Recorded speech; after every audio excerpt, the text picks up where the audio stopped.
約翰一書第2章，愛親愛嘅子女啊，愛寫呢條係愛喊你條莫犯罪，那有人犯罪，愛條有一個中保，替愛條對天堂嘅阿爸求情，就是公義嘅耶穌基督。基督犧牲自家，贖愛條嘅罪，也唔單槍係為愛條嘅罪，也係為全人類嘅罪。那係愛條遵守上帝嘅命令，愛條徹底，愛條認識佢。那有人講愛認識佢，總係唔遵守佢嘅命令。呢樣嘅人係講化了嘅，真理無在佢地步。顛倒嘅遵守上帝道理嘅人，佢對上帝嘅敬愛，就真正得到完全咧。此曾在上帝生命地步嘅人，應該照耶穌基督嘅言行來生活，按樣愛條掌握有把握講，愛條採記嘅生命地步。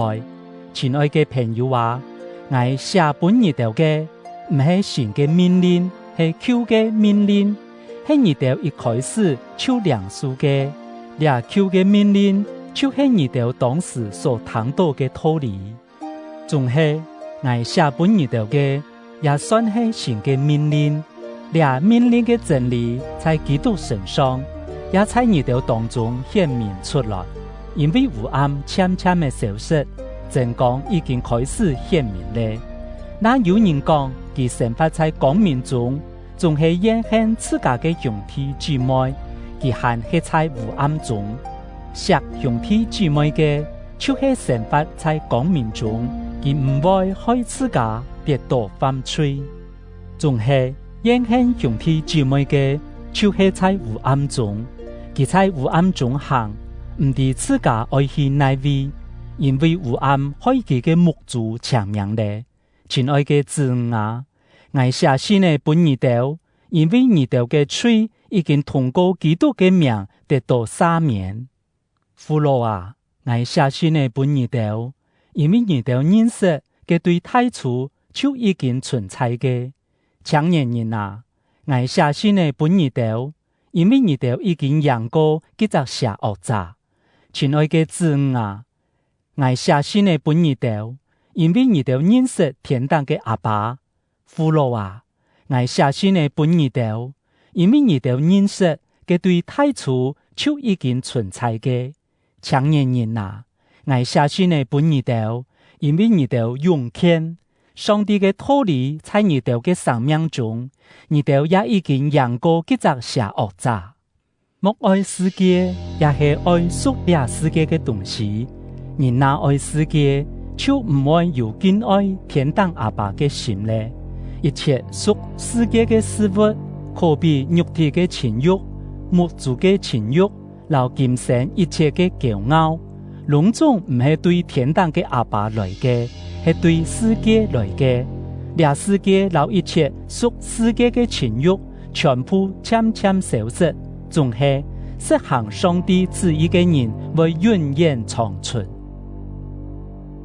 親愛嘅子女啊，世界嘅末期到咧，你哋實談講，替基督嘅殺愛來，這下替基督嘅親道已經出現咧，所以我哋啲末期已經到咧。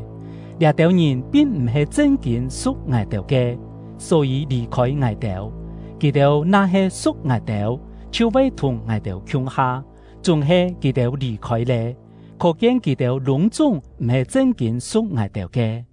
呢條已經對基督亮出聖靈，所以呢條攏總認識真理。愛寫信嘅本呢條，唔係因為呢條唔識真理，係因為呢條已經認識咧。也啲一切嘅虛假，全部唔係對真理來嘅。按樣，萬人係講化了嘅呢，就係否認耶穌係基督嘅殺人，也眾人就係敵基督嘅，而棄切天堂嘅阿爸，也棄切佢嘅拉耶。凡棄切拉耶嘅，就冇阿爸；凡公開承認拉耶嘅，連阿爸也有咧。按樣，你哋一天愛眷屬當初。所談嘅道理，你哋那眷屬當初所談嘅道理，你哋就會常常生在拉嘅老阿爸嘅生命地背，也就是基督親自應許本我哋嘅永遠嘅生命。我寫呢條詩係指定嗰條想愛欺騙你哋嘅人講嘅。你哋呢？